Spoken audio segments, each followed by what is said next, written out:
Okay, so I have, from all that clay, from mixing up the color, I have these 3 blocks. And my end scraps, I just cut off the end scraps, and this is what I'll use for the bottom. Okay, now for cutting this, there's one of 2 ways we can do it. Now, if you cut, like on my Lucy clay slicer, if I cut super thin strips and don't stretch out my pattern, it's going to be a tighter look like this. Let me see if I can get it to show. See, that's all going to be tighter. In this one, when I cut the end off, I cut it thicker and I stretched it out a little bit on my clay machine so the pattern's a little more bold. And that's kind of what I think I want with this. I kind of like the boldness of it. But if you want it to be tight, then cut thinner stripes, okay? Or thinner strips. So I'm not going to cut super thick strips, but I'm going to cut hand strips. So my Lucy clay slicer can get them like paper thin. But when I do it by hand, I can't. So pretty much all I'm going to do is cut strips. And I'm not perfect at cutting, and that was the first slice after taking that end slice I showed you. So I'm just going to cut some strips here. And you'll have to play with this to see how thick or thin you want it. You do want to try to keep them fairly even, but we're human and it's okay. So I'm just going to cut a few. I find it's easier, because we're going to roll this out onto a really thin setting, I find it's easier to, oh, that one I cut a little thin. Just work with a few at a time and then seam them together on the bowl itself. That one's thin too. Okay, so either way, we're going to take these slices and I'm going to lay them together. And again, you can be all perfect about this, but I'm not one to do that. So I'm going to set them next to each other here.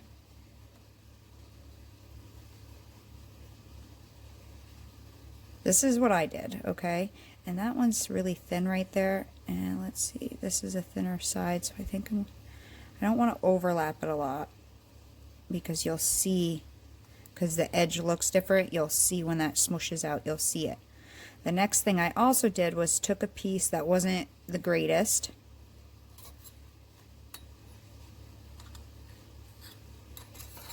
and I laid it over the seams to kind of obscure the seams. Just little tiny pieces of this. That way it's not such a straight line. I also put some right here at the end where there's that little V.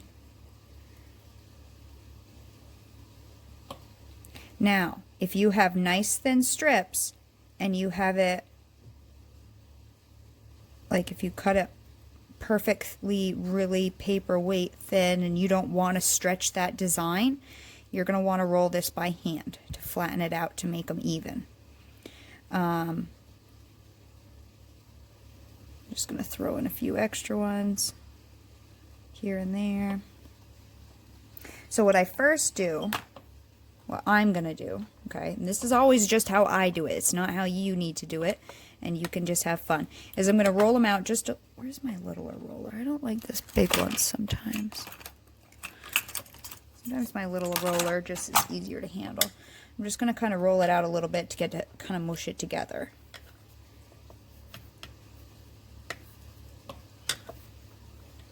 And then I'm going to roll it through my pasta machine. Now this is really thin, but one of them's thicker than the other. So one of them is very thin, one of them's a little thicker. I'm going to start on a setting 5, okay? And I'm going to put it down in the rollers this side so I stretch it this way. I don't want to make this longer, I want to make it a little fatter. So I'm going to put it on a setting 5 down. And I'll do that while I'm on camera so I can show you each time things change. I can show you how the pattern changes. So let me get my thing down to a setting 5, because I think this is about a setting 5 right now. If I put it through at a 0, 1, 2, 3, 4, it'd just be pretty much sliding through.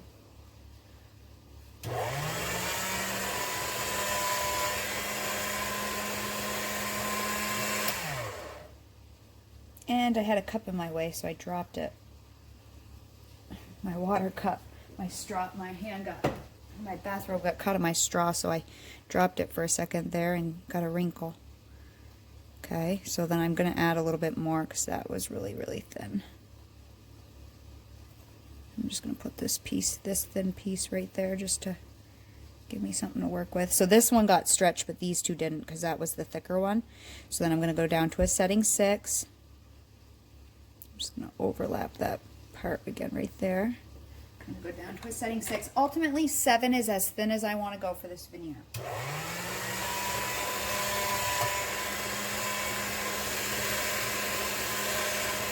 And see, each time I'm going down, I'm stretching the pattern out. You see the ones that have been stretched a little bit more. So if I could have cut these a little, and it's been days since I've done this, so my first batch isn't probably going to be great, but it will work fine. I'm going to add some more on here because I got a little hole right there. I'm going to add that right there.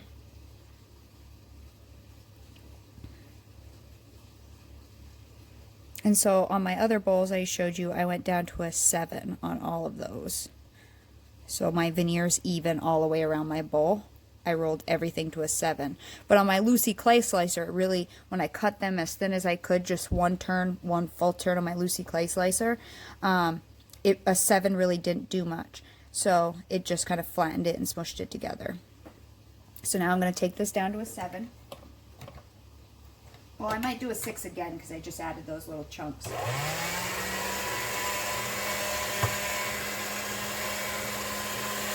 a 7. And this is what we have here. Okay. And don't forget, this is just mica, so we can always make some more balls and roll it back out. Now this piece is horrible. I totally screwed that piece up. So let me save this one. Let me try to cut a couple more slices to get it better. Because we can always just roll these up, make more balls, and make more out of this. But I'm going to keep this because this isn't horrible. Half of this isn't horrible from like, actually, let me cut this off. This is good from here. This piece I might redo here. But I may keep it for now. Let me cut a couple more, see if I can get it. So scratch everything I just did. Let me cut a couple better slices. It's hard when you're on camera. Everything's in my way, where my head would go. Everything. Okay, there's one.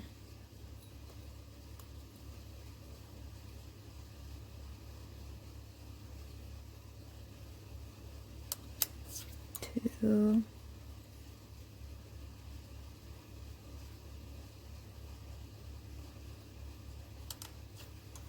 And 3. I mean, you could make a whole big sheet. I tried at one point when I was playing with this, tried staggering them like this to see if I could obscure the steam. Just play around. Okay, so these are closer to the same height for sure. But I still, either way, I still took a piece of a thinner one or a bad cut one and I put it over the seam.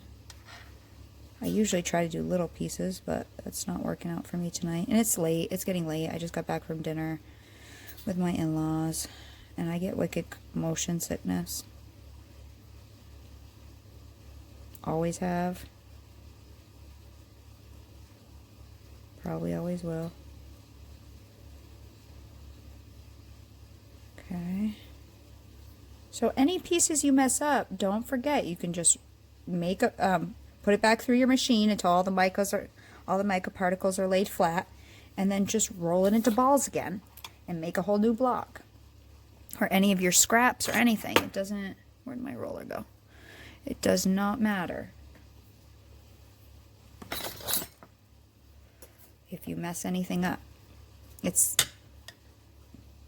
just pretty much a mica shift. So if like you had made a mica shift with a stamp and you messed up, you would just redo it. That's all you have to do with this too. So again, I'm going to roll it a little bit by hand. See if anywhere's a little thin like there. There's a little thinner, so I'm going to add a little bit of this. Okay, then I'm going to roll it from a 5 up to a 7. Let me hang on to it this time.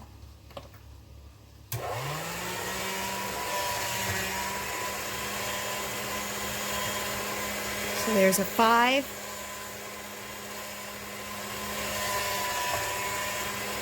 There's a 6.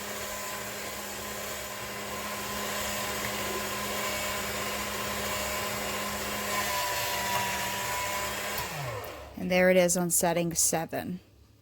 So if you can see when we first cut it, let me get a thicker.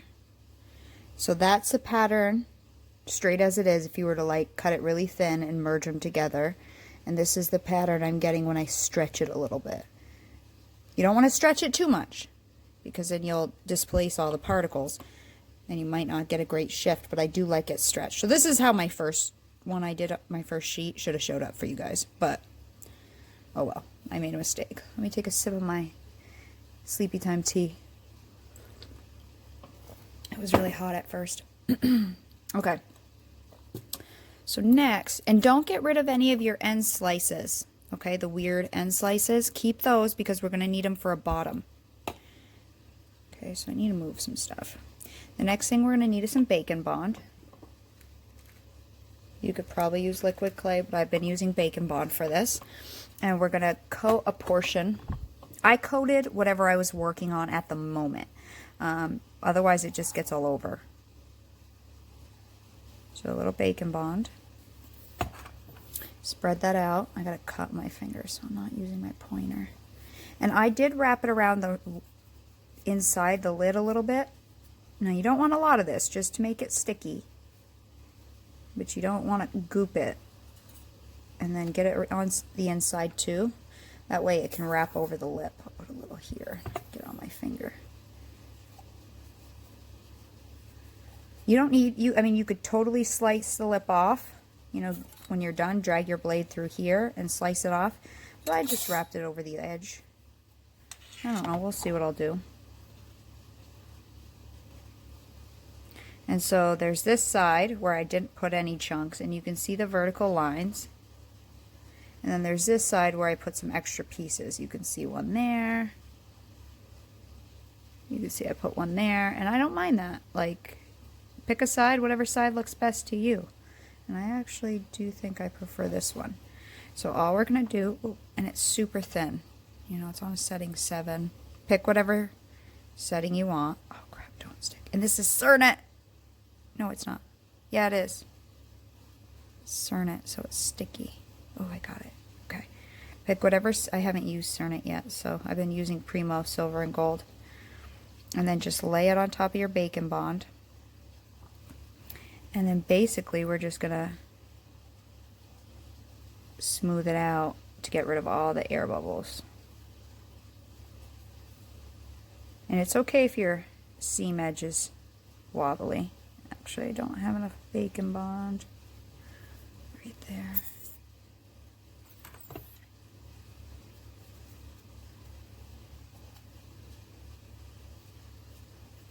I like my seam edge not to be perfectly straight, actually.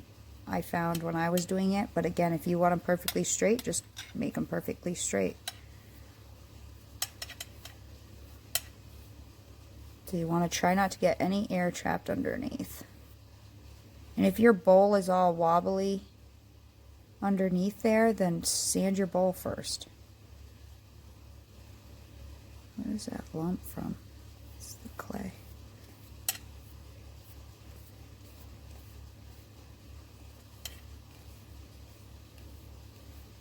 So get it smoothed down the best you can. Yeah, I think that will be a cool micro shift.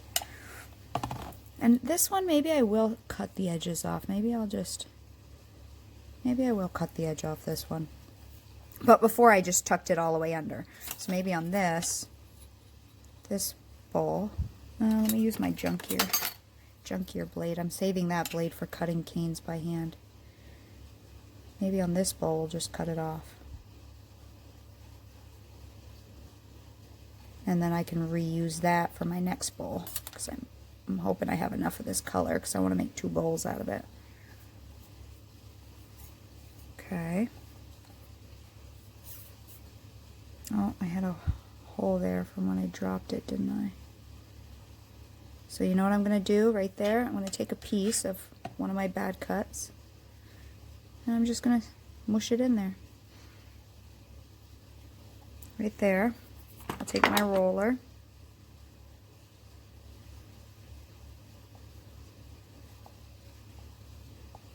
It's when I dropped it and it folded. Roll it on. I'll smooth it out with my finger. That will get the mica to kind of stir up a little bit.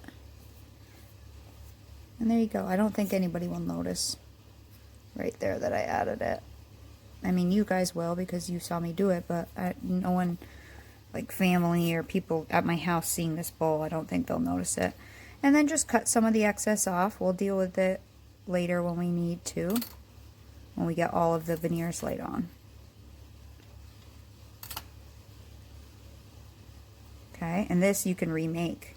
So all those scraps you can keep and flatten them out again and then make a new block of the clay. Okay, so this is what I have so far.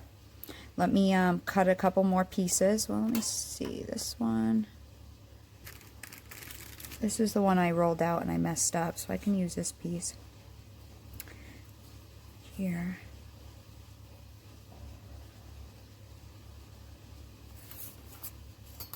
And so for this one, because it's at such a weird angle, I'm going to do this.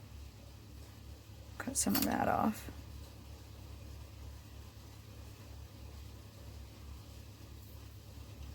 I'm not going to make a straight line. I mean, you totally can. This is just me not wanting to fudge with a straight line. I'm going to put a little more liquid clay on, or Bacon Bond. That way it doesn't get all over my hands. Just a little bit at a time. And this clay is a lot stickier than the Primo is, so start off with the Primo because it might be easier. I'm just going to lay this piece on here. It's a lot stickier, and then I could, with my other ones, especially the Primo, I could seam down on the seam so I could see where to cut, and then I could just lift it off. Now I'm afraid this cernet's actually going to stick. So I can actually see the seam under there, or where the two clays are meeting, and then I can kind of cut along that. I'm not going all the way through. I'm just trying to go through this because right now they're laying on top of each other. I'm just trying to go on this outer one. See? Because they're still laying on top of each other. And if you cut it a little shy, that's fine. Just add a piece in right there. I'd rather have it a little shy than overlapped, because the overlapping gives you a bump later.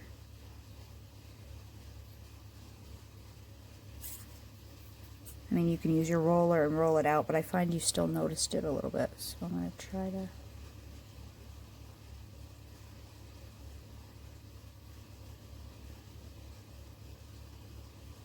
cut a little bit of that off if it'll come off.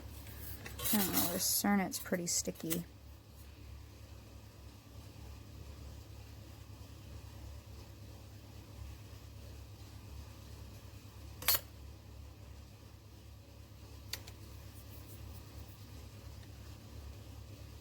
I might be able to get it off, I might not.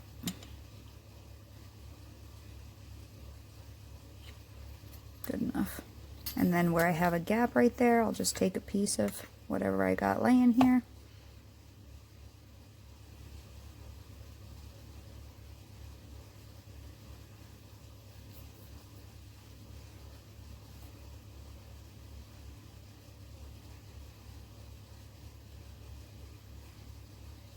I'll set it down there. I'll take another piece. Wow, this cernet is sticky. I guess if this is your first time doing this, try the Primos. Because or at least just my cernet metallic is really, really sticky, and it's kind of making it harder. Okay, and then I also would, when I'm seaming them, like it's so sticky and it's not even hot here. Take tiny little pieces just to obscure the seam a little bit again. And I'll show you in a second. Let me just do it. So tiny pieces here and there around the seam. here and there, everywhere.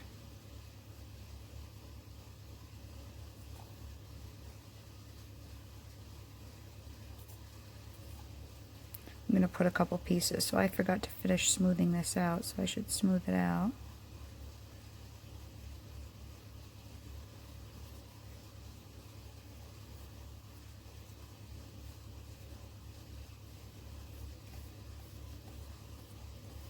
Okay, and then see how I put all these pieces on the seam, and that will help to obscure the line a little bit.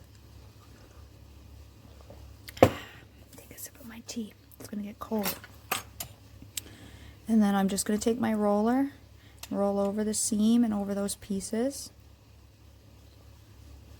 just to flatten them out. Oh, I see I got an air bubble in there. Let me see if I can work it out. If I can't, then I'll take a needle and poke it.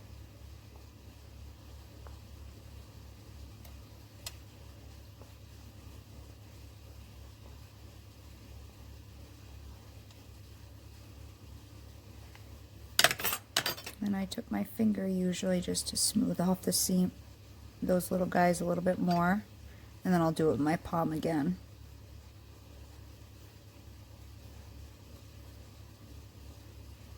Because it seems like when I take my finger, my rough fingers, it like shifts the particles a little bit. And before I finish smoothing it with my palm, let me take my needle. Where's my needle? Where's my needle?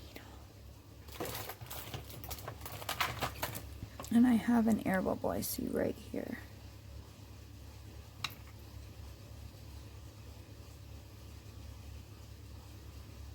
See if I can get rid of that hole. Yeah, this Cernet is soft, man.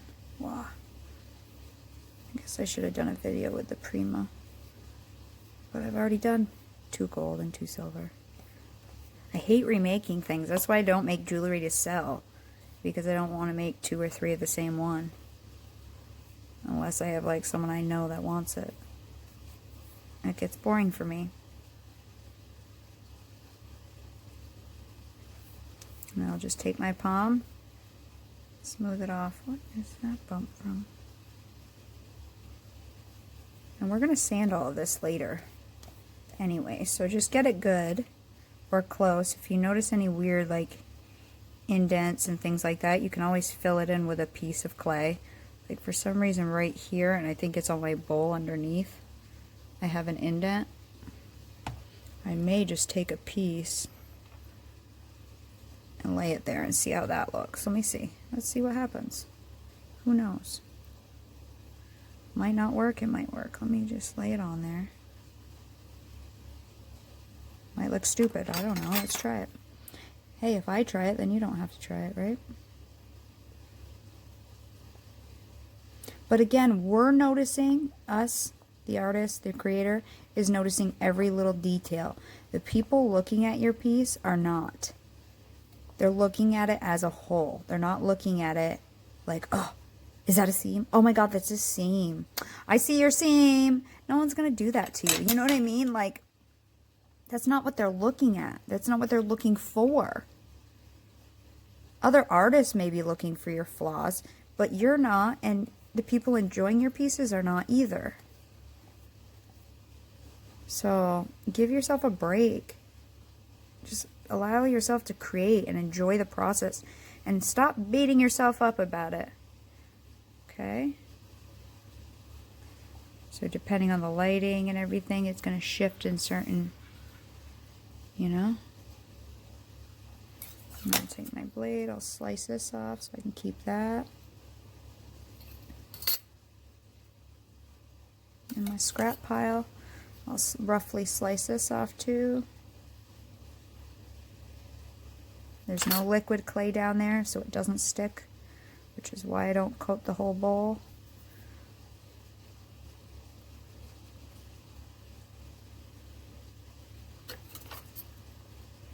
And later we're going to cut it right at the seam, right here. We're going to cut the bottom half and the top half right there. Now, Kalyana did some beautiful inlaid things and stuff that you could do with different types of bowls.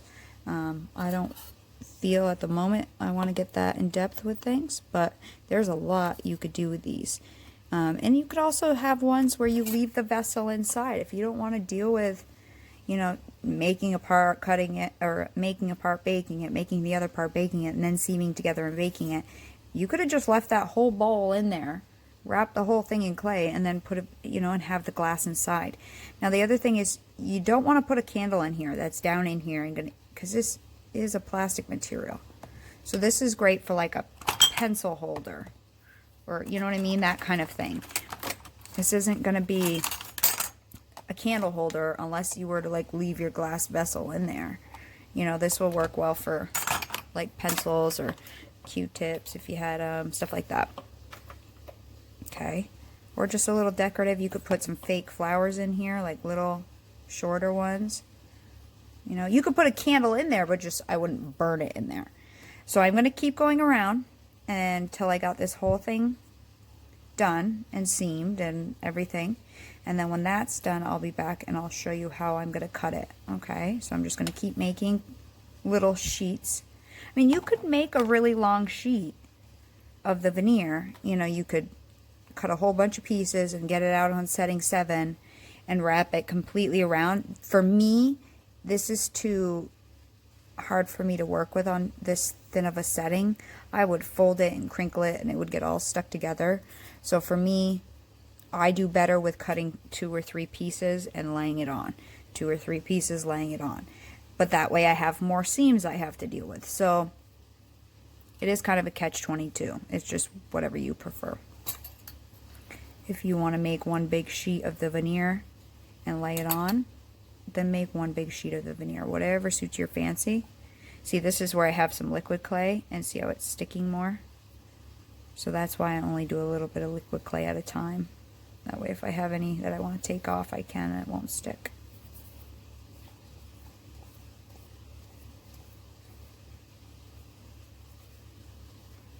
Okay, I'm going to keep going with that. See, this was the first one I did, and I cut this one really thick, and it kind of stretched it a little too much. See how? So if you stretch too much, pattern's gonna almost disappear. But that's what makes a bowl unique, right? Okay, I'm gonna keep moving on. I'll probably do 2 more pieces, and I'll be back.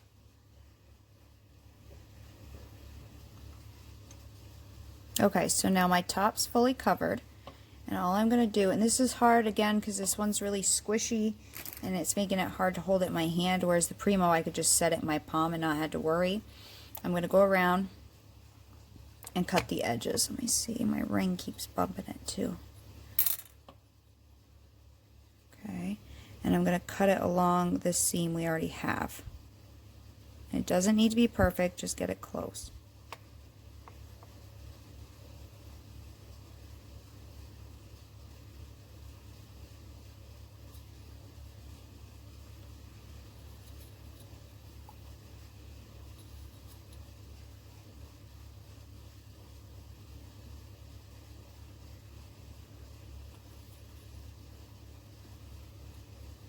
When we lay the other part, the bottom part on it, we're going to merge it together. Look how sticky this is. It's even sticking to the baked clay.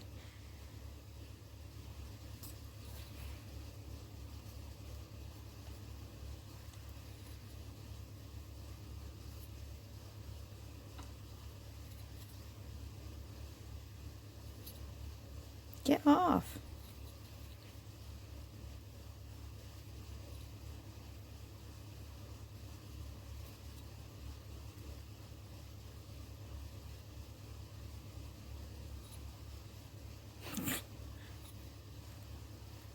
Seriously?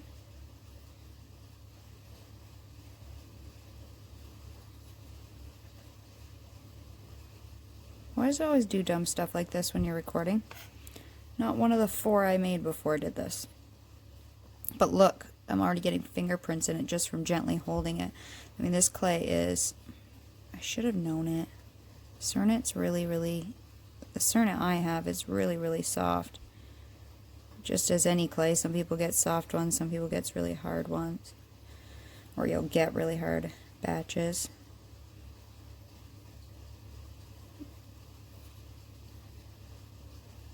Ah, yes.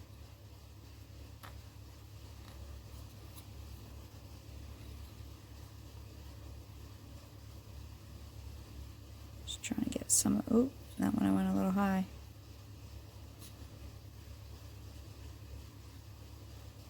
But see, I just smoothed it back out. And again, when I'm not on camera, I take more time on doing things. When I'm on camera, I tend to try to work a little faster. Now, I don't do voiceovers, because usually when you watch their videos, when they do voiceovers, they speed it up, the video up, you know, 1.5 times or a half time, so it looks like they're moving.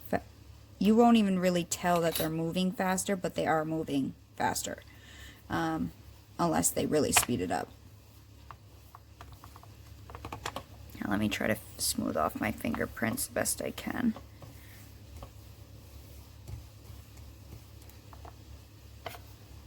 Definitely did something there. Okay, I mean, just from my sitting in my palm,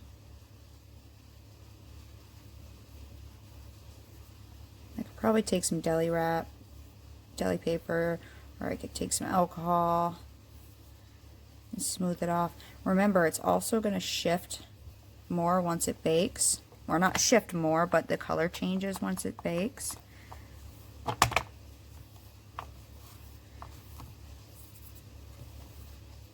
Just from my fingers, I got these bumps. Wow, that Primo did not do that. I could hold it a little easier.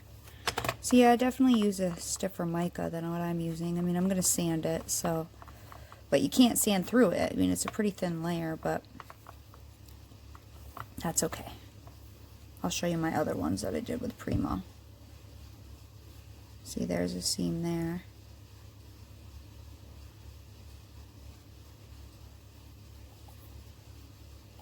Yeah, this is sticky. It's hard to even rub your hand on it without sticking to it.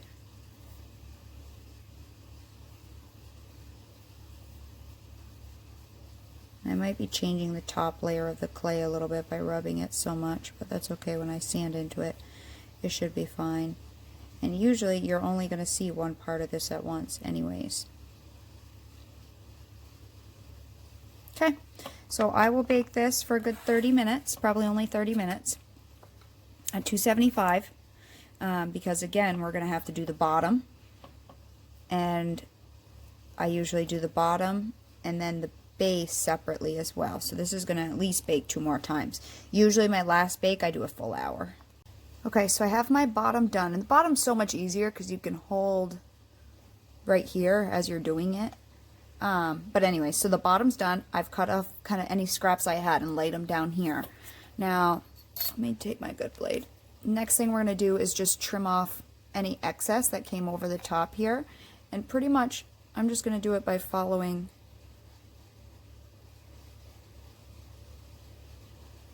the lid, or the top part of it, not the lid, but the top part.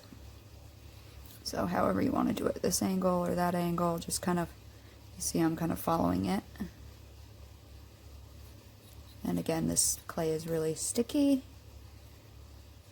so what I'll do after is just scratch any off, but we're going to sand it, so if it sticks anywhere, I mean, it's not the end of the world, because we're going to be doing a bunch of sanding to get this to a really high shine. I wonder if that blade is too sharp. It's gonna...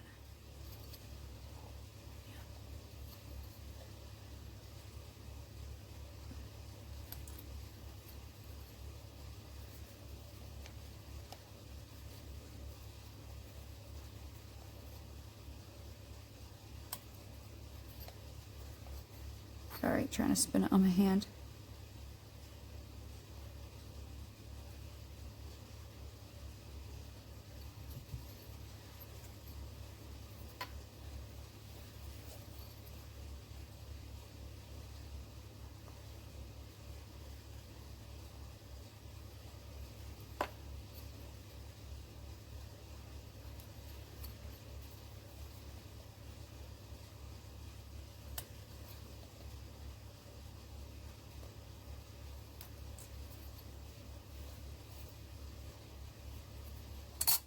And I usually just took it and smoothed it out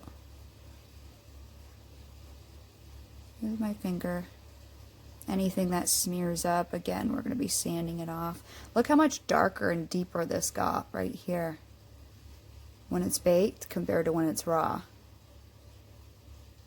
Isn't that crazy? It really deepened the pattern. And that just is what happens.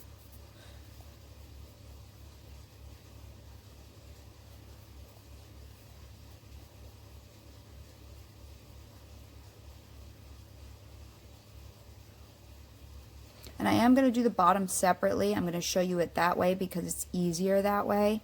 Though I have done the bottom at the same time I did this part. I've done the bottom itself. You just have to be a little more careful when you're cutting because this is still raw. But it's just easier, and I'll show it the easier way to bake this first and just do it separately. Now what we are going to use for our bottom is the scraps from doing this bottom part.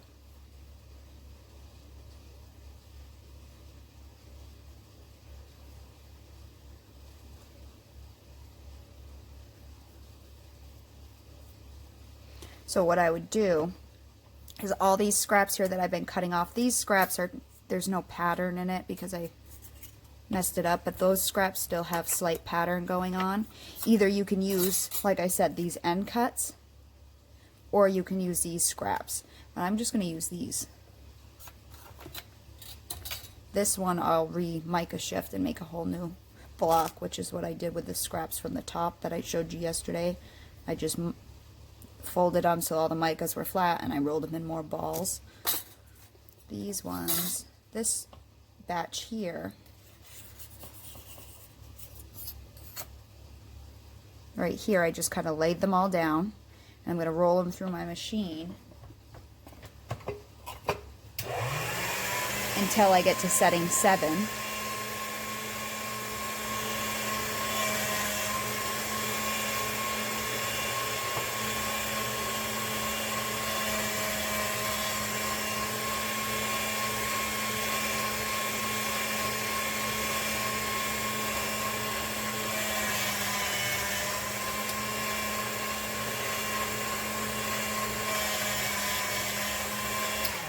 Now the pattern is stretched out a little bit, but this is the bottom, so I don't think it needs to be that magnificent. If you want it looking perfect, go for it. I'm going to leave this here until my thing is baked. And that's what I'm going to use for my bottom, because I mean, it takes a while to make all those little bowls and to make a beautiful pattern, and so why not just use it for my bowl and use this for the bottom that no one is really going to see. So let me get this in the oven, and when it's done I will be back. Okay, once that comes out of the oven, this is that scrap veneer we made, and I am taking my next up circle cutter of these cutters I have. So this is the one we made for the top opening, and I'm going to go a little wider on the bottom because I know this one will fit, but whatever, I mean, you could cut out a circle. And that way I can get these scraps and these scraps rolled up into little balls. So I'll recondition it until all the micas are flat. And then this is ready to go when it comes out of the oven. Because I know this, see if this jar is the same jar, I know this will fit that circle of the bottom of the jar. Whereas this one's just slightly small. I want to make sure we cover the bottom, which you'll see in a second. And I have that jar in there with another one, so I can, with a base for another bowl, so I can make a second one for this colorage. So these are the little scraps, and what I'll do is I'll just sit here while I'm waiting for that, or whenever I feel like it, and make another block of this veneer for the second bowl I have. So I still have, for the second bowl, this is from the scraps. This is one of the first ones I made, and then I have these end pieces that I can use for the base of the next one if I want, or I can roll them back out and flatten the micas all out and roll them back up if I need it for more good veneer. So, which I may actually need that, so I may actually just roll those up and mix it, lay all the micas flat in the pasta machine with this, and then I can have a bigger batch to work on. I'm such a dummy. It just came out of the oven and I realized I didn't taper the base off. Like, why am I so dumb on camera sometimes? So normally I would take the base and I would shave it like this and smooth it out, just like we did up here, just like we did around the seam. I would have done that down here. I just don't, and it's so hot right now. I don't know why I didn't do it. So what I'll do is just sand that off of my Dremel a little bit. Like, why didn't I just, I have no clue why I didn't do it. Really, no clue. I just didn't. So it's really hot right now, so I'm going to let it finish cooling off. It's like burning my fingers hot. But I'll be back when it's done. Okay, I think it's cool enough. Should be cool enough to put my base on. So I took my blade on most of it and was able to just trim it with my blade like I would have done if it was raw, like I should have done. You know, people always point out if I do something wrong on camera. You gotta think, you're also watching it and not doing it at the same time I'm doing it. Like one person said, oh, you're not pushing with your stamp on the left, on, you know, the side. And I was like, well, the camera's over there. Plus there's a cord hanging from the camera because it was charging. And, you know, and then the camera's literally like couple inches from my face and a couple inches from the table, and I'm trying to make sure I'm in the view of the camera, and I'm also trying to make sure I'm explaining things and not thinking as much, you know, thinking about what I'm doing, and I'm actually talking and telling you. There's a lot to do on camera that people don't realize, so I find I do make a lot more mistakes when I'm recording than when I do it myself alone, and I'm not having to explain every little thing I'm doing. So, you know, bear with me, I'm human.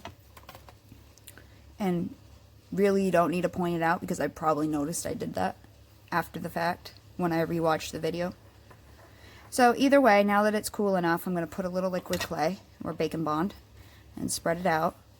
And like I said, I used a cutter that was a little, I knew would be a little bigger than that base. Okay, this was the one we did for the opening, but I knew if I put that one on, I might not get everything. So I went a little wider with my graduated cutters. Now I'm just going to lay this guy on. And again, this Cernet's super sticky, so if you've never made a bowl or this is your first bowl, definitely I find the Primo is better. If you have dry Cernet or crumbly Cernet, this might work better, or not this sticky. So yes, the pattern's a little distorted, but I think it'll be fine for just what it's going to be, who's going to be staring at that. And then I'll just go around using the angle of the bowl itself and bevel this.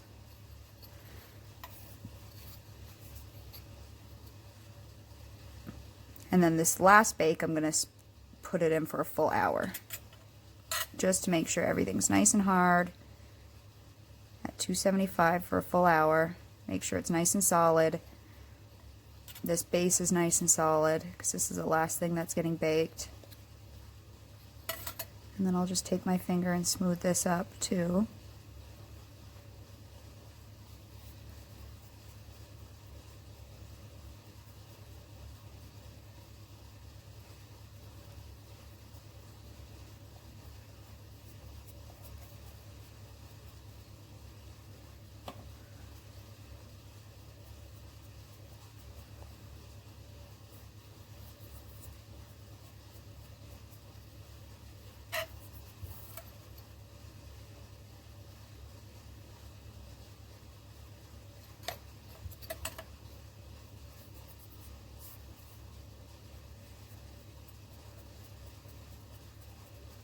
And then really all we have left is sanding.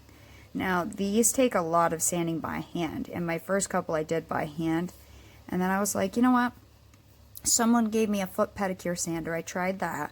It does work well, but it didn't quite have enough torque, and I had been thinking for a while, because my fiance does cars and stuff for paint jobs, and I had been thinking for a while to get a sander like his that he uses in the automotive industry, but smaller.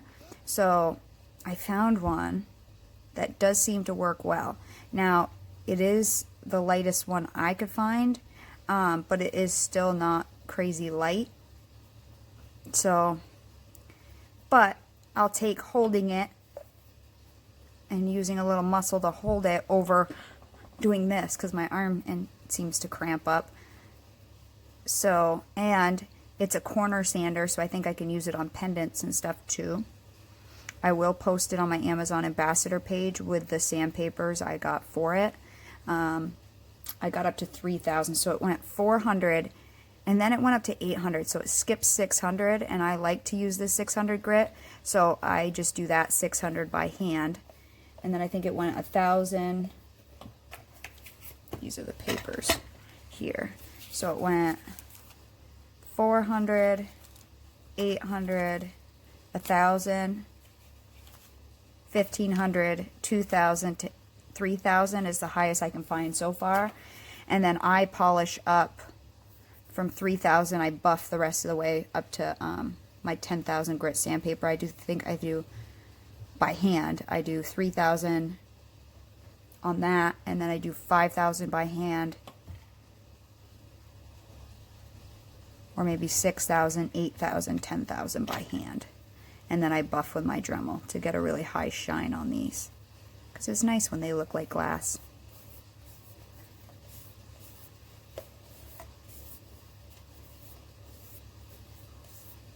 Okay, so that's going to be my bottom there. Like I said, there's no air under this, just this cernet pushes. Like, as I'm just pushing, it's moving the clay so much, because it's so soft. But, oh well. Okay, I'll put that in the oven, like this, with just a piece of paper, tin foil over it, whatever. And then I have another batch going here, another one, that I will start. So I'll make the top, and that way 2 things are baking at once. I'm going to get another part of this going, so usually I'm not running the oven separately, I'm doing it all at the same time. So while I did that last 30-minute bake before I put the base on, I baked this one, and now I'm going to do this one with the last bake of that one. And that one I'm going to bake for an hour, but I'll put my timer on for a half hour and then take this out and then finish baking that one. So might as well try to do more than one thing in the oven at once, right? In my little toaster oven. It's not really a toaster oven. It's a conventional oven, but it's a countertop one. It's a convection. I think mine's KitchenAid. A little mini convection oven. It has bake, broil, toast, warm, and then it has temperatures, and it also has like a toaster timer function. I can move the rack up and down if I want to. So for this, I have to move it down, of course. Oh, why did I do that? Katie. See, sometimes I just go too quick. Whatever. Talking and not paying attention is the problem. Yeah, I'm gonna have to run that back. I need to do this when I'm not talking to you guys. Let me run that back through the machine. You've already seen me do it. And then I'll get everything in the oven, and when we come back, we will sand that guy down. Get it to a nice glossy finish. And yeah. Also, the nice thing about having a clear glass is you can see if you have little air bubbles in there. Now, you can try to work them out, stuff like that, but that's your call. If you want to try to get every little tiny one out of there, I'm not going to worry about it, but that's also what's nice about having a clear glass that you can see through, is you can see if you have any major air bubbles trapped down in there, which is handy.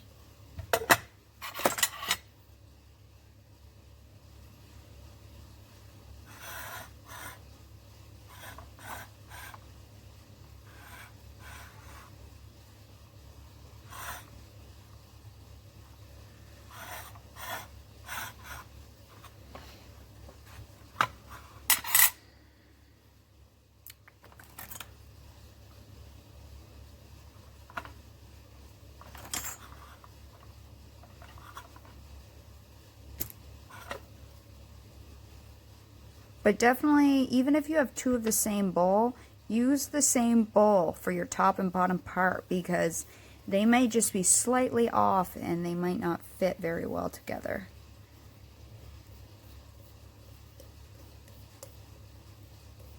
Like I have two of them that I think are, that I bought at the same place, but they, you know, at the same time, but it may not be exactly the same. Looks like they're slightly different.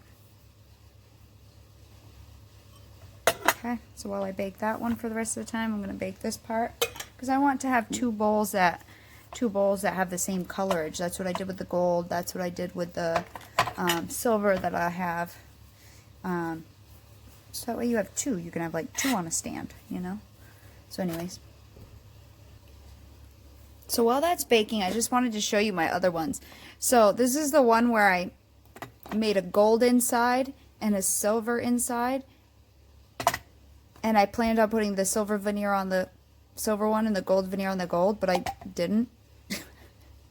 So these two were just made, if you look in here with this green, these two were made with that green base. And all I did was took some acrylic paint and sponged in here. So now they match. So this was gold. It was green, and I took some gold acrylic metallic paint and just sponged in there. And this one was green as well, and I took some silver. So the colors I used for this is not just pure silver, because that doesn't get a strong enough mica shift. So for this at least. So for this one, these two, and again, this I did not stretch the pattern out as much. I cut them really thin. And this one I stretched out more. So it's just depending on what type you like, what look you like. But with these ones, I put ultramarine blue in with the silver, like we did with the color we're using now. We mixed. So I did ultramarine with this to deepen up the mica shift. But you could probably do with some type of green or whatever, you know. Just play with your colors. So I did the blue with this guy, and then with the gold, check out Kalyana's video to see the exact measurements. But she uses, for her faux burl wood, she uses and this isn't sanded, this one's not sanded yet, but she uses alizarin crimson and ultramarine mixed in it to get this nice deep mica shift. And honestly, once you sand them, they look amazing. Like, this is what they all look like in the beginning. They look horrible. And then once you sand and buff them, they just really, really come to life.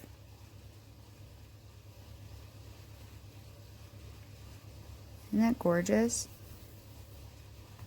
Same with the silver. So, definitely, well, once we sand this red one and buff it, you know, though it takes a lot, it's gonna, you know what, let's paint this inside while I'm waiting for that to bake. Let's paint this inside. So all I did was, let me find it. I have a little sponge, a little makeup sponge. That's it. And that's all I used. You could also use, let's see, I have one close by. The ones I used the other day are still dirty. I need a brush, but I want a coarse brush. Like a junk brush. Here's one, but it's still dirty. Or it was in water. Hang on. It was sitting in water because sorry, bumping the camera, because I just did it the other day. So these are paintbrushes I have probably had for like 15 years. Like, no joke. And I like them because they get better. Like, don't ever throw away a paintbrush. Especially if you're a painter, you'll know. You can create some cool landscape textures and different textures with these coarser brushes rather than the synthetic hairs.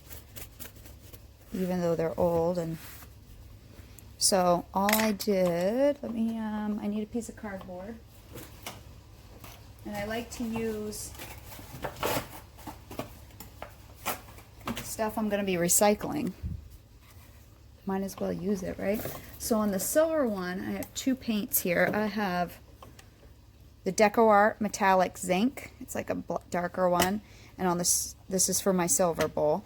And then I also have a silver metallic. This one's by Folk Art. But it doesn't really matter if it's Deco Art, Folk Art. But with the metallics, you really want to shake them. And I may decide to paint the inside of the ones we're doing now, because I have like some redder tones. I have like, and this copper might look nice inside with this veneer that we just did, so rather than the gold. So I may decide to actually paint the inside of the one we're doing now.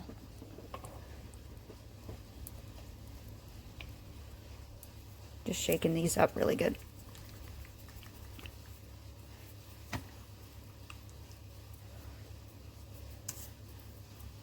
I mean, this is, you could put whatever you want on the inside. You could potentially put a veneer on the inside. It's probably going to be hard, but if you wanted to.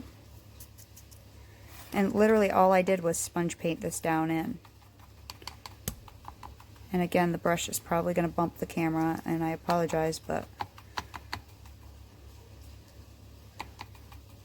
So I sponge painted one color all the way in there, or tapped it, or sponged it, or whatever. You can do it however you want. It really doesn't matter. It's just the inside. And then I let it dry for a couple of minutes, and then I did the other color, the lighter color on top. And you can do multiple coats if you need. It's actually covering the green better, this silver color, than it's covering the gold. Oops. See, sorry. That's what happens when you work on a camera with it that close to your face. Mine's not like above my head, because if I put the camera above my head, I can't see if you're seeing what I'm seeing, or if I'm in the camera view. So that's why it's in front of my face. And sometimes when I mess up, it's because I'm actually looking in the camera and not actually at what I'm doing.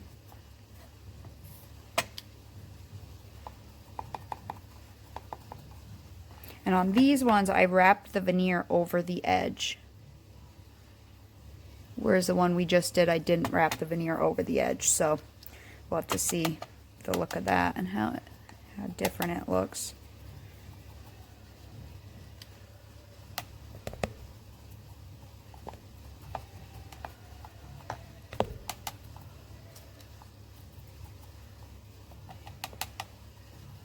Now on the ones I knew I was going to paint on, I'll show you in just a sec, hang on.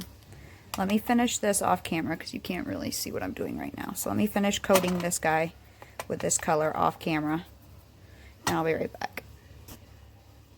Okay, so when I knew I was actually going to paint the inside, this is what I did to make it a little easier for myself.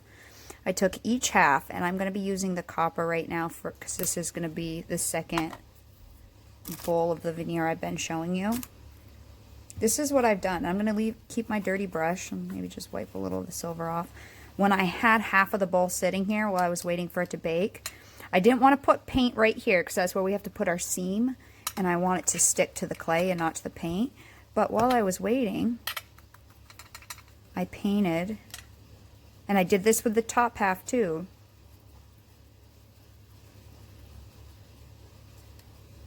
I painted from here down. I try to multitask. I hate waiting. And the reason why I use cardboard is because I also hate washing things if I don't have to. So I might as well just use some junk cardboard, a glossy cardboard. And this is easier to paint it now. And then later, all we have to do is paint the seam part.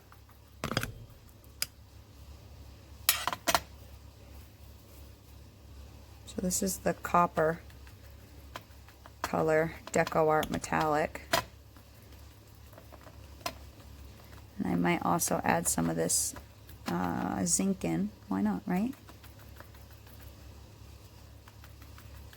I'm leaving it kind of textury. You could make it totally flat, but I'm leaving it textury.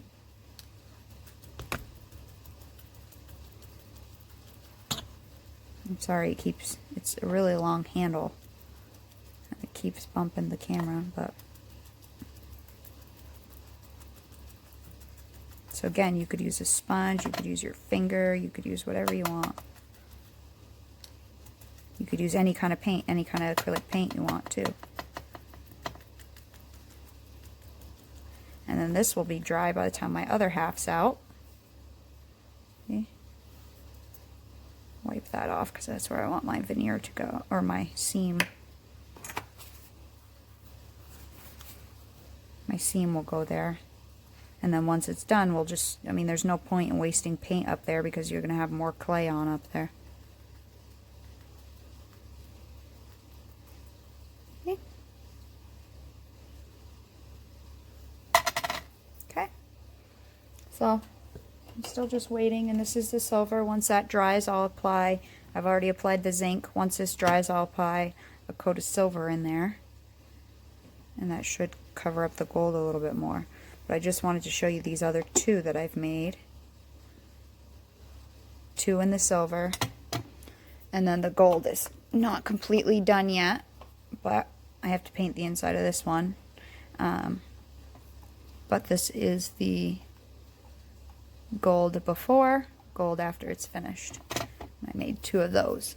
And with the gold, what I did for the paint on the inside, if you really want to know, I mean, you can use any colors, but I used the Glorious Gold and the Mink Pearl for the inside of this guy.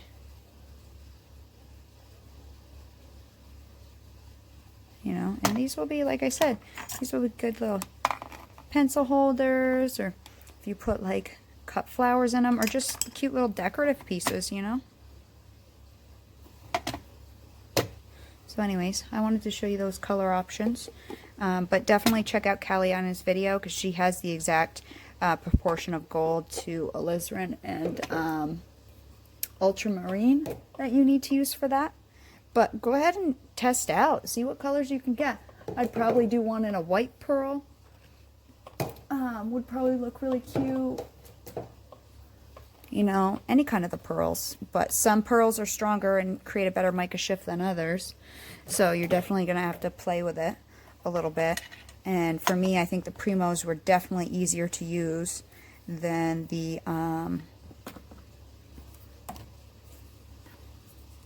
Cernet, or my Cernet. My Cernet's really, really soft. So anyways, when that's done, I'll be back. So here's the other half of this bowl I'm going to make. And this one I cut better than the one I did on camera. Because there's not a lot of overlap. Like I said last time, that one of the bowls was really sticking over the other one more. This one, that's not the case. They're fitting fairly flush, which means I cut them about at the same level. I mean, I still have to sand these guys off, but the diameter is where I cut it about the same level on the bowl. So I was just going to paint this one too and let it dry while it finishes cooling.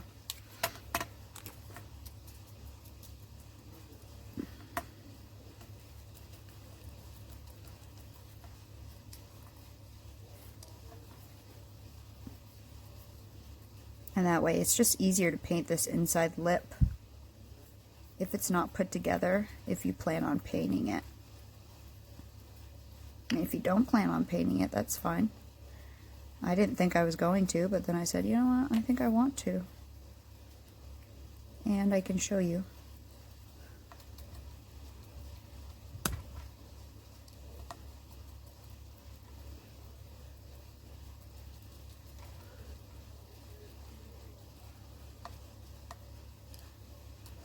I mean, you really could do a lot with these bowls, you know?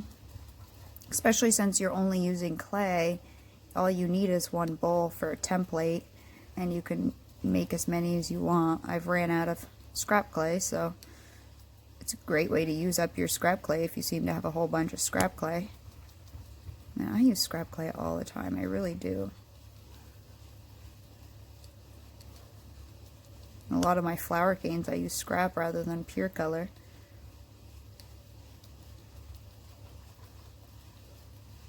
which it's not really that time of year, so I'm kind of getting out of the flower mode right now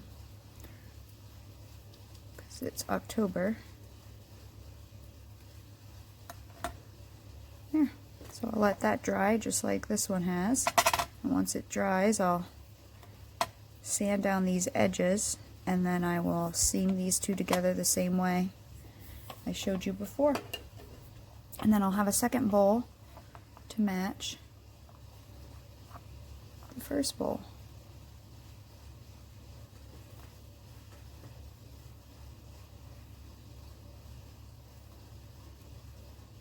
Yeah. And I think that will look good on the inside. Like a deep red. So I think it'll match well with the veneer we have on.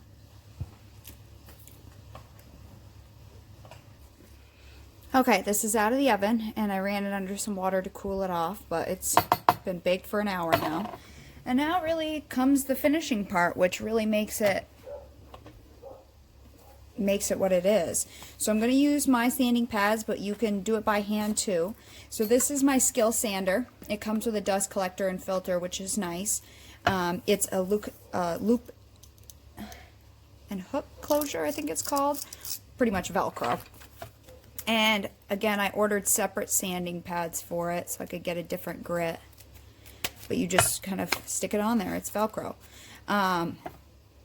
It is kind of loud, but it's not too bad. Ready?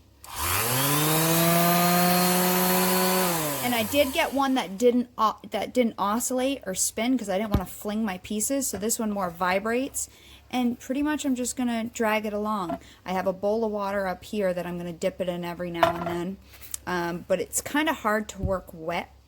I tried to keep spraying this bowl, but it's hard to keep the bowl wet enough. If it was a pendant, and probably would, which is why I got this one with a point, because I could totally, like, let me see, if I grab a junk pendant here, I probably could use this on a pendant, is what I was thinking. Or if it's a round circle sander that you guys have probably seen, a round circle one, you know, it'd be spinning, and those spin, like actually spin, you know, it'd probably be ring, fling it right off. So I'm using, that's why I got this one. And I think it's a 5-inch. Again, I'll put it on my Amazon Ambassador just in case anybody's really interested in it. Because I am going to be dry sanding, I will wear a mask once I get off camera. But I'm going to use the 400 to shape. That's mainly your shaper. Like I said, it doesn't have a 600 grit, or I haven't been able to find one yet so far as I've looked. But I haven't looked tons. So I'm going to do the 600 by hand. And then it has the 8. I'll go up all the way to the 3000 like I showed you with this. And then I'll go by hand up to my 10,000. So all I'm pretty much going to do is get rid of any waviness, any bumps.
So obviously I'm not done yet, but I'm going to keep continuing on with this until it's all flat, by hand. So the lower grit is really your shaping grit, getting rid of all your high bumps and lumps. And don't worry, it's scuffed up right now, but that's why you go up through the grits to remove any sanding marks that you're getting or grooves that you're creating from the coarseness of the sandpaper. So what I'll do is I'll probably just do the top, this part that I've been working on, and leave the bottom part, and then I can show you how much of a difference, it blows my mind how much of a difference sanding and not sanding makes. So, and later I'm going to be buffing with my Dremel. So I'm going to go up through the grits, and when that's done, up to the 3000, so I'll go up through these grits with this, and I'll show you that, and then I'll come back before I do my other sanding. The finer ones by hand. Now I didn't say it does come with lower grits, but I don't like to go below 400 because I don't like to I don't want to get huge scratches in my piece. It's harder to work them out. Every now and then I'll just take this bowl of water and clean my sandpaper off because it gets clogged with sanding dust, and I'm not doing this dry. But I don't know if you saw, just from the amount I showed you on camera, there's no dust all over my table. This filtration thing really sucks it in. It's kind of nice. Whereas if I like sanded like that with my Dremel, it would have been all over the place. Trying to use these pads as long as I can, but I've already done 4 bowls with this one pad, so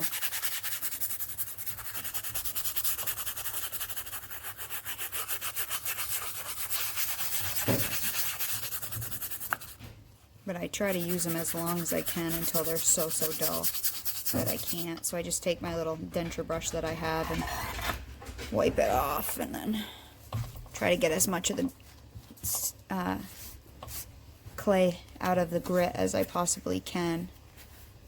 That way I can keep using it. So the 400 definitely takes the longest, I'd say, out of all of them. I mean, if you want to get lower, then go for it, but I can still see, just even with the rough spots, that some spots are higher and some spots are lower that I want to work out. Okay, I'm going to keep doing it. So I'm done with my 400 grit, and now because that one in the pack of sanding stuff I got, it didn't come with 600, I'm going to do 600 by hand, and I am going to wet sand it because why not? So I just dip it in, and you can do it all by hand. This is a wet dry sandpaper. Sorry, everything's going to wiggle, so my whole counter and everything. And it does take a lot longer doing it by hand, of course, which is, if I do start making bowls, that's why I got that sander, because just from the few I made, I was like, it's actually up in my shoulder that, like, locks up on me. I mean, I do like doing it by hand because you can really feel, and you get that whole feel of it, and it's not loud, so you can just turn on your TV or audiobook or whatever you do to chill out, some music, and just sand away. But it does take a lot longer and a lot more effort to do it by hand. Plus my hands, I wash them so much in the medical field that having them water this long really makes them crack even more than they're going to this winter. So, because it gets so cold here too, cold and dry in Vermont, that it's a really bad time of year anyways for our hands in Vermont, even if you're not in the medical field, and then if you are, it's even worse. This is just a old rag. I think this is going to actually be a pretty color once it's done. I really like the gold and the silver too. My fiance likes the silver more. I like the gold one more. But I thought this would be cool. Now, I think you can also take, my thought was, if you take the gold and mix in some either red or some pink, probably some red, like alizarin, in with the gold, like a good amount of it. Not tons of it, but a good amount. You probably could get close to this, or even some orange in with it. You can definitely change the gold a little bit for sure.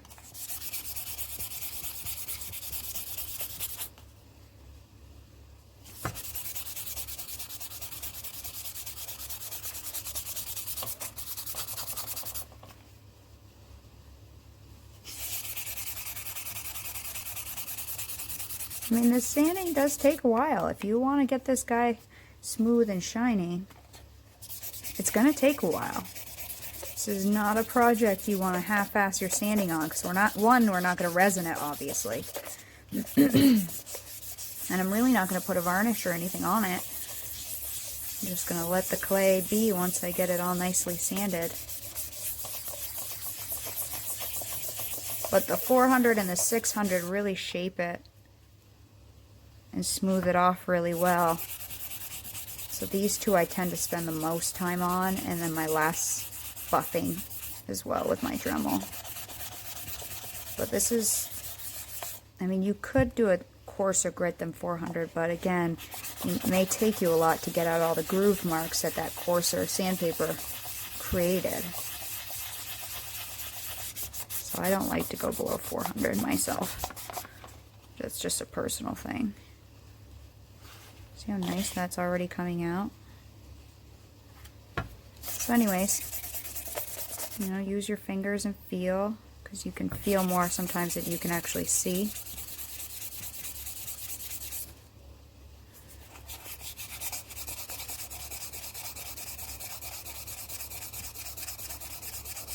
And it would take a good amount for you to sand through this, but obviously I should probably say, be careful you don't sand through it. Because someone probably will, and then say, you didn't say I shouldn't sand through it. Sometimes I think things are common sense, but they're not. Not to everybody, though. What's common sense for one is not for another. That's just human nature. So I'm going to keep doing this. You don't need to keep watching me sand this, but I'm going to keep doing this. Once I get through this grit, I'll go back to my palm sander, my electric palm sander. And that guy is electric, so he plugs in. And when I'm done up to 3,000, I'll show you how it looks on this top half compared to the bottom half. I mean, already, this is the top. That's the bottom. Already the mica shift is more intense. Anywhere where I smeared it, where I was smoothing off, that layer's coming off, you know, when I was smoothing it. So the mica shift inside's actually like showing up. So anyways, my hands are wet, so I can't really pause my camera right now. Wish I could just say pause, and it would pause.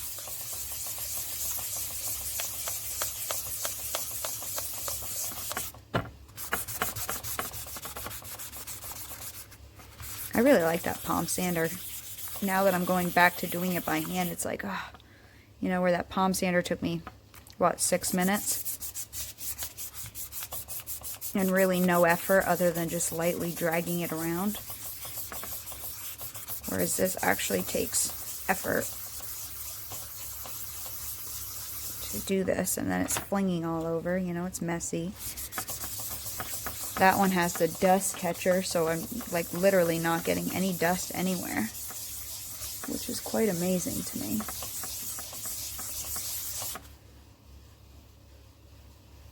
Good.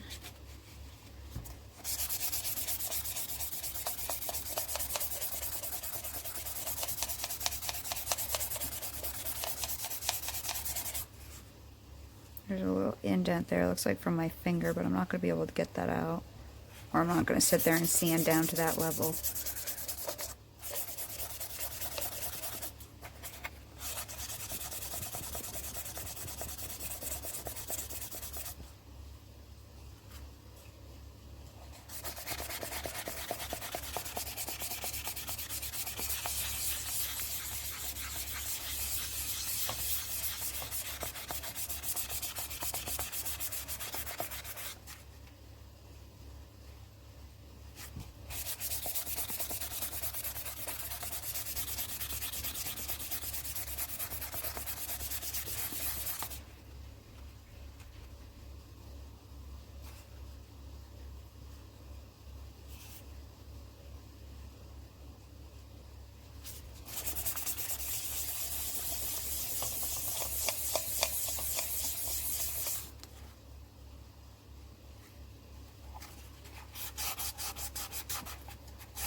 The inside I'll really just do right around the rim with my buffing wheels because they can trim a little bit too. I mean, I don't know how long that took me, a couple minutes to do that by hand, you know, and that's only a little bit of it. That's only the top. You still have to do the bottom and this part too, so the machine really does help, and I am liking it. I mean, I've only had it for a few days, maybe a week, and I actually am enjoying it. That's gonna be beautiful, actually. Huh? Compared to the bottom, it's very fiery. I like that. Okay, so I'm going to continue up with my 800 on my hand sander, my palm sander. I mean, I don't know how much it was, 30 bucks. And then the sand, I probably spent 50 total, say, on all the sanding pads, the sander. I think the sander was somewhere in the 30s. And then the sanding pads that it came with was also in the, you know, I have this huge bag of them. I separated them per grit. I bet this was like 15. This was probably like 38. So I bet you I spent close to $50 for the sanding pads and the grits I wanted. It came with a couple of sanding pads. This one that I'm going to put on my Amazon came with the dust filter, but not all of them come with it. So this one did, and it you know, it fits. I have tiny hands. It does fit in your hand. You know, I do have to hold it. Well, and like I said, I showed you, you can always flip it upside down if your hand's getting tired, and rub it this way. You know, just rest it on your table. It probably weighs like 3 pounds, maybe. No, less than a gallon of milk, or a gallon of milk. You know, so there's a little weight to it, but you're just dragging it like an electric toothbrush. You just guide it. That's all you're doing, is just guiding it. So anyways, let me move all my stuff out of the way, and I'm going to carry on with this. I just finished the 800, and now it feels really, everything feels really level compared to, like, you see here, there's like little bumps and stuff. So it's now, to my fingers, really smooth. So now it's just about working out the grit. And you know, whether I'm sanding by hand or even with this, if I'm not on camera, I'll take it outside. If it's a nice day, I'll take it outside and sit outside and sand. I mean, today's gorgeous. And if I wasn't recording, honestly, I'd go outside and enjoy the nice weather. And I've done that all summer. I'll just sit out. We have whether it's on our porch or on our little picnic table out there or just on our steps, I'll just sand outside. You know, you don't have to be stuck inside sanding. I mean, if you're in an apartment complex, this little sander might be a little loud. So I don't know about that. I mean, we have our own house, so it's not a big deal for me to use this, but if you're like in an apartment building with a neighbor right through a wall, it could potentially be a little loud. So I just wanted to throw that out there. Okay. So now I've gone up to the 3000. That's as high as my palm sander I have right now. It's so beautifully smooth already compared to what it was to what it is. Though it still needs to go more. So I'm definitely not done at this point. Because again, I'm trying to make them as shiny as possible. So let's see. Let me grab my other grits. Where are all of them? Where are my high grits? What did I do with them? Let me just grab my pack of sandpaper. And I believe I did put this on my ambassador page as well, and I've showed you guys this before. But this is my wet dry sandpaper I have. So if I go from 3000 up, let me see what grit this is. So there's 3000. I believe I have 2 sheets of each. Yep, 3000. So then I have 4000, 5000, another 5000, 7000,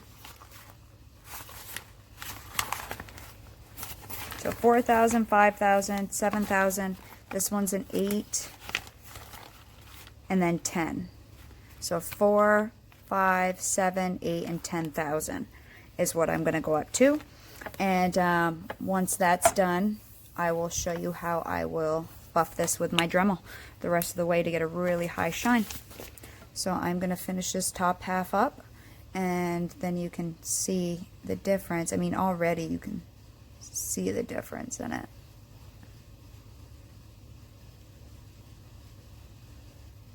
Pattern's just so much more clear.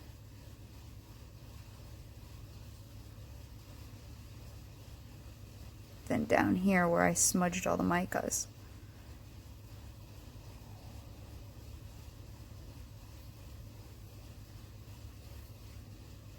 I like this color. I do. It was a little harder to work with because of the Cernet being so soft, but I do like the color it achieved. For sure. Oh, it's so smooth already. It's great when it gets that smooth. You just want to sit there and rub it. So I'm going to keep sanding. Okay, so I'm all sanded, and I've even painted the inside. And so now I just have to buff. I didn't sand the bottom half because I'm still going to show you the difference, but I'm going to buff. Now, I've been using the same orange wheel for like 6 months, and I took a new one out the other day, and I was like, oh my god, it's so much stiffer. And so the new ones definitely are stiffer of these, and I put them on my Amazon Ambassador store a while back. I've showed you these almost every time I polish. But the new ones definitely are stiffer, and then over time it gets fluffier. So just so you know, it will fluffen up. But I'm going to use my Dremel. So usually there's a tell somewhere, like something you can keep track of where you started buffing and where you stopped. So on here I have this right here. So that's where I'm going to start, and I'm going to work my way around, and when I get back there I know that I've gone all the way around. And so I'm generally going to work around speed 15 like normal. Again, this is my Dremel 4000. I've showed you this 100 times. So I have my orange bit on there, and all I'm going to do is start there and just buff. Light pressure. And just buff, and I'll work my way around it, all the way around.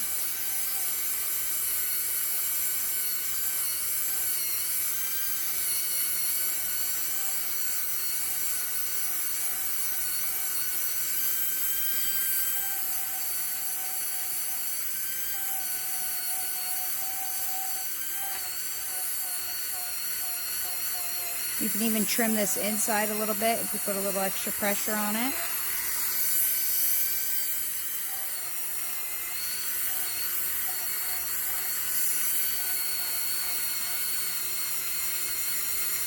And you can already see how much shinier that part's getting. Okay, so I'm just going to keep buffing this whole thing. And then when I'm done with the orange one, I will also use my white one. And this is the white one I've been using for about 6 months here, and it's getting kind of beat up. So I pulled a new one out. Look at the difference. So yeah, I will buff around the whole top, and then I will show you that. And then pretty much this tutorial will be done. Other than myself will have to finish the rest of it, but as far as you need to watch, it will be done, because it'll look just like the other bowls I did. Isn't that crazy? So look, not buffed. I just get to the buff spot and the shine goes, and it's not even done yet. I only did it for a second. So anyways, I'm going to keep doing that, and I'll show you the difference when I'm done. But isn't that crazy? Not sanded, sanded. Just the look of the mica shift is really different. And then the inside's all painted. Not on camera, it's definitely more red for sure. Looks more bronze on camera, everything does. It's definitely got a nice deep red tone. It's so smooth. I mean, it's really smooth. It feels good on your hands. So I'm going to buff this guy up. So I've only done a couple of, like right here, but I just want to show you how much of a difference buffing with a Dremel makes, or with something other than your hands. So yes, this looks smooth, it feels smooth, it looks nice, right? But look how vibrant the colors are when you buff it, and how glossy it is. And in real life, it looks gorgeous. It really, I don't know, just makes such a difference. I mean, you can even see it from here to here. Just the vibrancy of the color. Where I've buffed, you can even like almost see a line with how much more depth there is. And the gloss, you know? Isn't that amazing? You know, so I usually get my pendants to that kind of shine too, but then I put the resin over it. But, I don't know. I just wanted to show you. I did the two oranges, or the orange and then the white in this section, just so I could show you how it'll finish up. But now I gotta do the rest of it. And then I have to sand the bottom. It's a lot of sanding. It's a lot of sanding, but I think it'll be worth it. Okay, so it's now done. Look how beautiful. I'm going to take a little paint because I didn't wrap the veneer around, and just paint the edge a little bit. But I think I like it. I prefer it when I wrap the veneer around.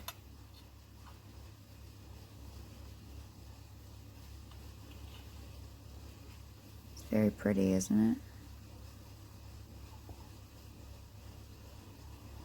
It's actually kind of hypnotizing. I mean, there's still a few Indians that I have, but I'm not worried about those. It's quite hypnotizing when you're sanding it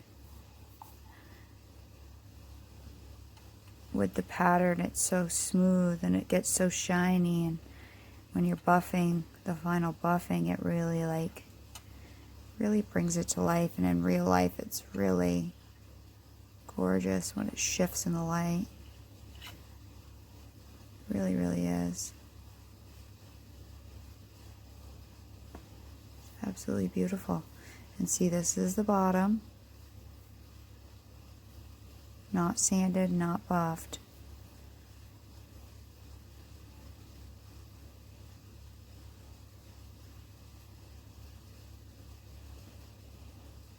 Versus the top.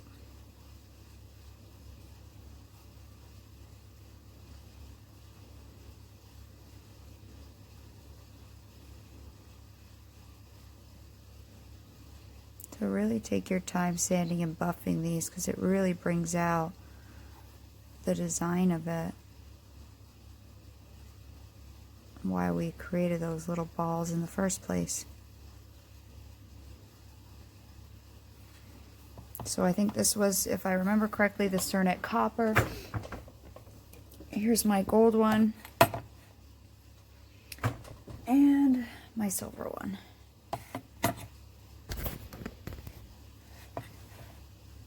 So again, for the color of this one, check out Kalyana's video, because she has the exact proportions of alizarin and cobalt that you can do.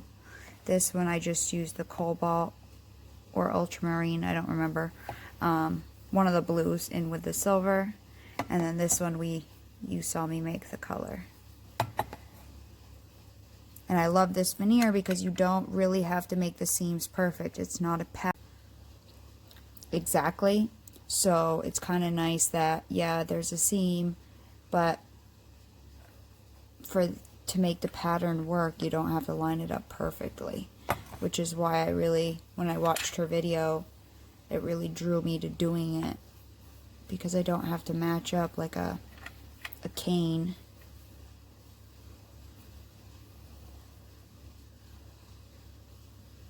To make it perfect. Or like a kaleidoscope cane to make it look cool.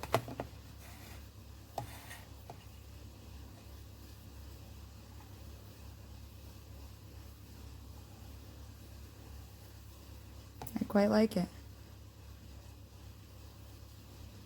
So, you know, we don't have a vessel in there, which is nice. We can keep reusing the vessel over and over. And that's super handy. We don't have, you know, it's just all clay. All clay. So I hope you guys enjoyed my rendition of Kalyana's 2 videos, I think. I think actually one of them is how to make a vessel, or like, I don't know. I'd have to look at the titles, but I'll post them obviously in the links below. One is her full burl wood, and one is how to make a container without leaving a vessel in. So I'll post both of those links in this video, so that way you guys can see how she did it. And you know, for her full burl wood one, she put it in an amazing, and the type of bowl she did, she put it in an amazing inlay area, and it made it look really cool. Mine is definitely more basic from that. So this one I sanded by hand and then buffed with my Dremel. And you can just even see the difference on that, how much that sander really helped me out a lot, actually.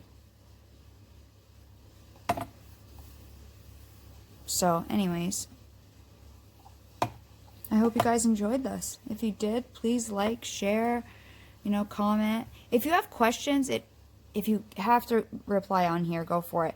But it's easier for me to respond on Facebook.